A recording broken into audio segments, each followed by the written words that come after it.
नागपूरचा विचार केला तर नागपूर महापालिकेचा प्रभाग क्रमांक 22 भाजपसाठी अत्यंत प्रतिष्ठेचा आहे, कारण याच प्रभागात राष्ट्रीय स्वयंसेवक संघाचं मुख्यालय आहे।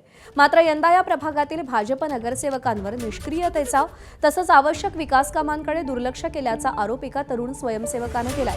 अवघ्या 25 वर्षांचा निनाद दीक्षित हा तरुण भाजप उमेदवारांविरोधात निवडणुकीच्या मैदानात उतरलाय। या तरुण स्वयंसेवकानं नागरिक समितीच्या माध्यमातून निवडणूक लढवण्याचा निर्णय घेतलाय।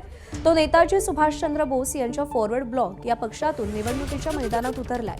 संघाचं मुख्यालय असलेल्या प्रभाग 22 मध्ये भाजप काँग्रेससह सर्व पक्षांसमोर निनाद दीक्षित या तरुण स्वयंसेवकानं नवं आव्हान निर्माण केलं।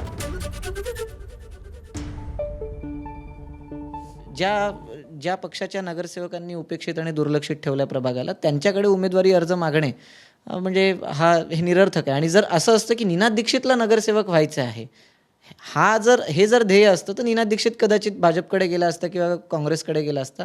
आमचं म्हणणं हे आहे की याच्यात बदल घडले पाहिजे, प्रभागामध्ये असे सकारात्मक बदल झाले पाहिजे। तर त्यासाठी आम्ही हा एक प्रामाणिक केलेला प्रयत्न आहे। कुठेतरी देवेंद्र फडणवीसांनी सांगितलं की आम्ही 40% तरुणांना संधी देणार आहोत।